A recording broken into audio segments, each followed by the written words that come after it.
Once again, you join me in my little garden pod here as we continue our look in the Psalms. And can I remind you that the Psalms are not written like a novel, they're not written with premeditated kind of prose and rhyme and how it can be presented best to be read and understood and how popular can these words appear. It's raw honesty. It's someone just spilling their guts, if you'll pardon that kind of crude phrase. But I want you to understand that when David writes, when Asaph is writing, when Korah writing, whoever's written of the 150 Psalms, these people write from the gut. You know, they're not trying to impress someone. They're not trying to be politically correct. They're not trying to be religiously correct. They're just saying it. Sometimes it's brutal. Sometimes it's almost hypocritical. Sometimes it's almost heretical. But they're doing it because it's their gut. It's what they're saying. And so every time we read them, we're reminded this is people at deeply honest moments expressing prayer, concern, hope, joy. And sometimes it makes sense and sometimes it doesn't. But every one of us, I challenge you, and you'll find this as we go through our studies, you will relate to every psalm in some place because it's the human experience. So this session, this episode, I want to talk about Psalm 4 and go through each verse as it says some powerful things to us. But firstly, as I do each time, I want to read this psalm to you. And by all means, if you have a Bible, follow me along as you go. I'm reading from the New Revised Standard Version, and this is Psalm 4. Answer me when I call, O God of my right. You gave me room when I was in distress. Be gracious to me and hear my prayer. How long, you people, shall my honour suffer shame?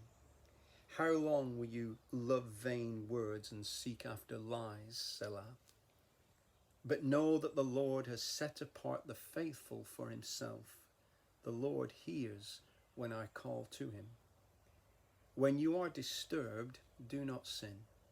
Ponder it on your beds and be silent, Selah. Offer right sacrifices and put your trust in the Lord. There are many who say, oh, that we might see some good. Let the light of your face shine on us, O Lord. You have put gladness in my heart,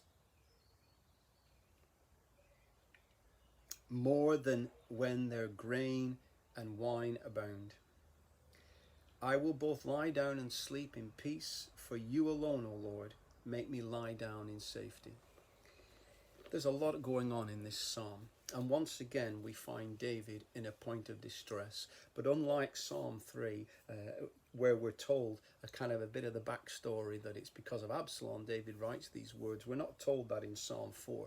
We just appreciate that this is another difficult moment in David's life.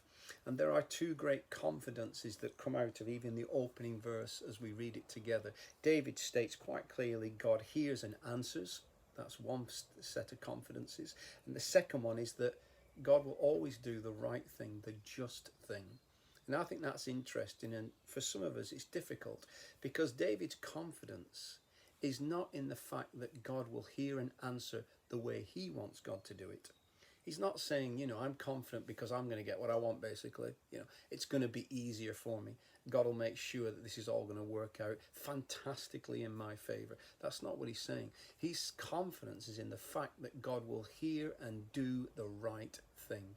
Whether that causes him to be richly blessed and rewarded, or whether it causes him to be probably further in pain and difficulty, he's saying if it's the right thing, it's the right thing, and that God will do the right thing. And that's really his confidence as he goes through this, and particularly in them opening verses.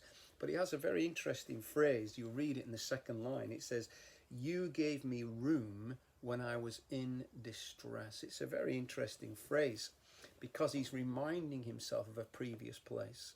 And oftentimes, doesn't this happen when we're in our worst moments?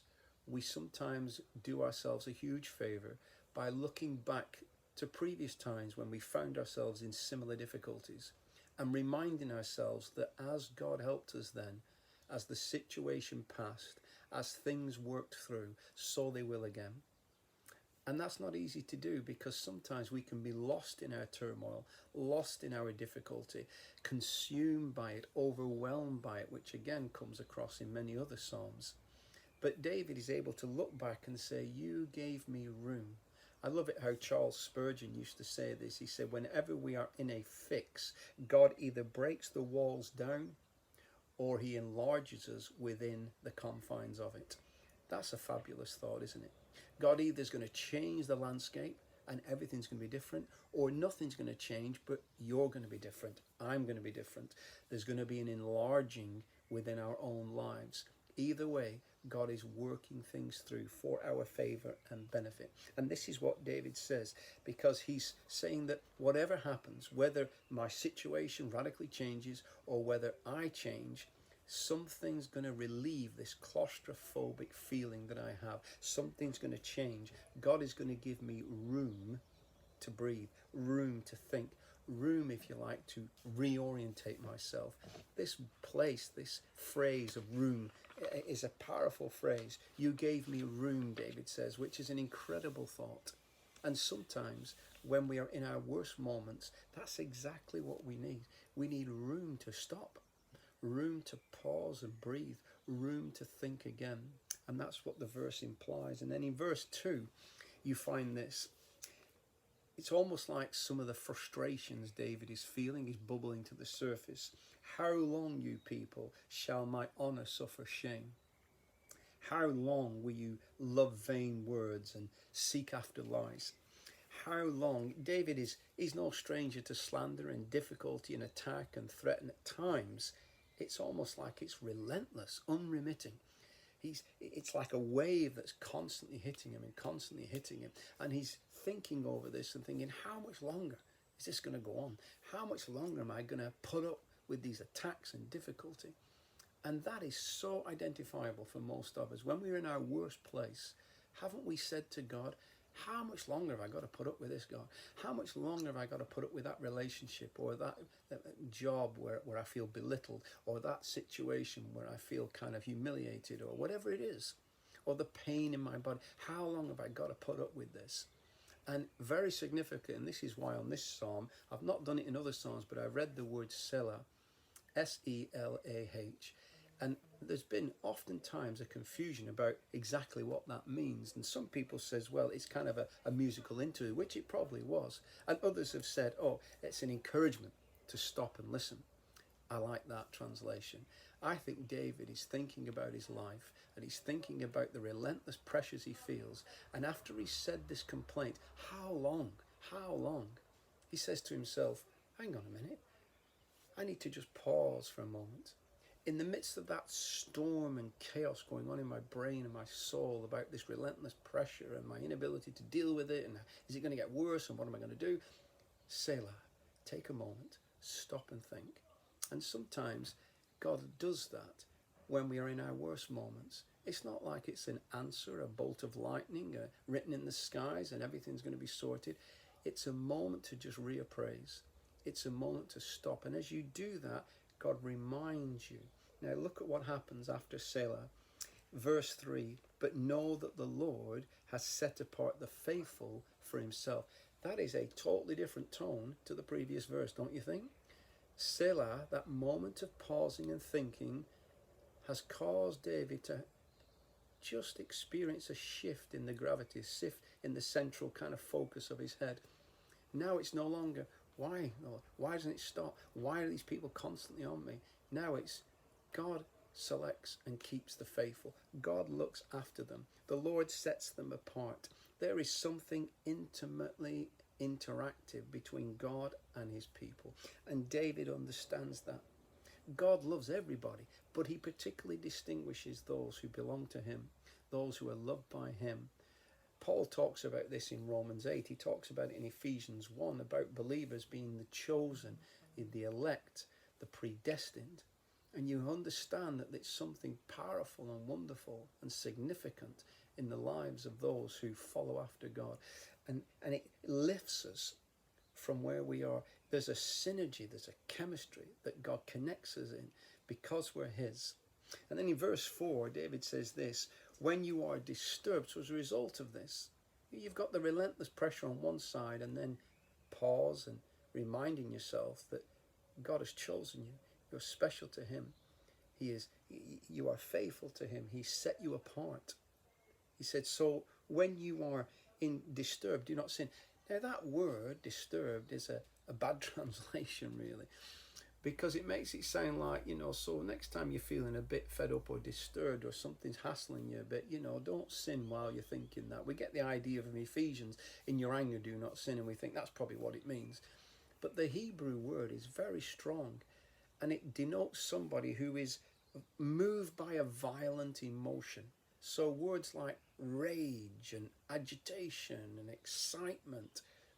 In other words, when you're at your extreme of emotions, whether deeply cast down and frustrated or over the top excited and ecstatic, whether you're in a huge rage or whether you're in a deep depression, it says do not sin. Do not throw everything away. Do not kind of react knee-jerkly to the situation. Don't let it control the moment. Don't act out of impulse to that anger or that rage or that enthusiasm even, or that excitement. Take a moment, because the Lord has set you apart. God has it in hand. Don't feel that you have to steer the ship, if you like, and govern it. And this is what it says when it says, ponder it on your beds and be silent. That encouragement to think, to reason, to speak in solitude, in privacy, to remind ourselves of the goodness of God in the quiet and stillness. Isn't there a scripture that says, in quietness and stillness shall be your strength? That understanding that we can pause and ponder and realize that God is speaking powerfully to us. And he moves into verse 5 because he says, offer right sacrifices and put your trust in God. What is he saying? You think, oh, that doesn't really apply to me. But what is offering right sacrifices to a Hebrew, to a Jew? It's doing the things that God requires of them to do. So he's saying, even though you're in a difficult spot, as you stop, as you ponder, as you remind yourself that God is faithful and has set you apart, continue to obey in spite of the difficulty.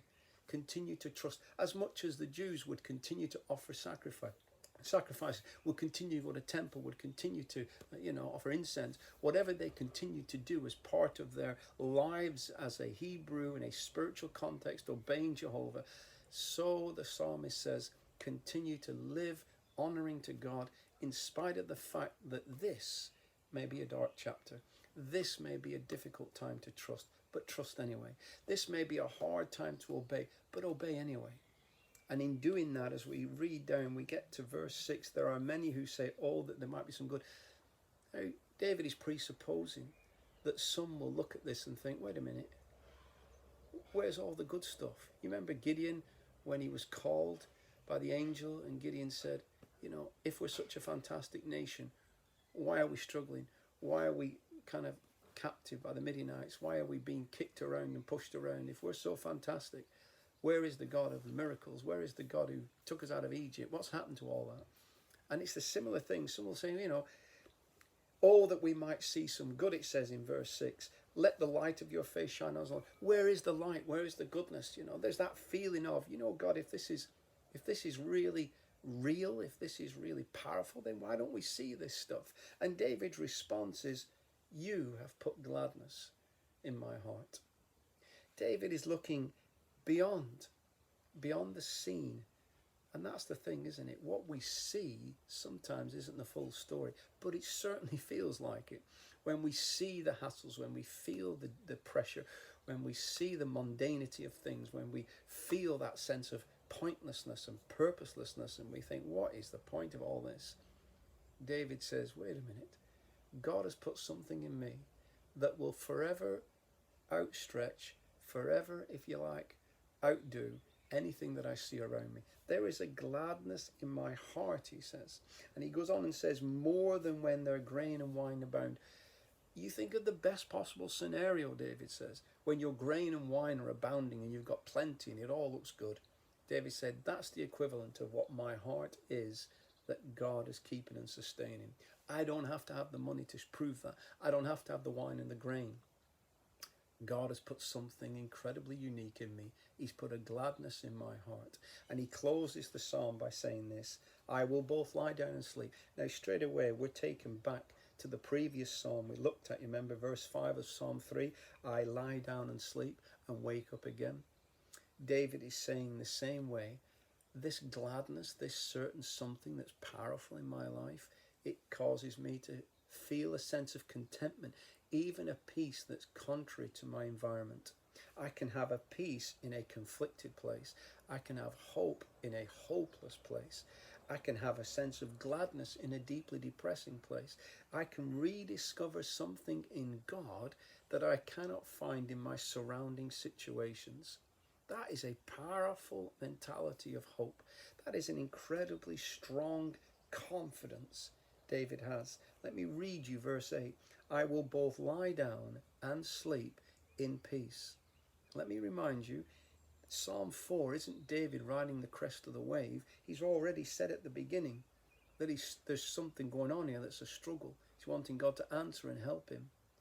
But he closes by saying, you alone, Lord, make me lie down in safety. He is confident, he's contented, he's at peace, he's abounding, he's got gladness.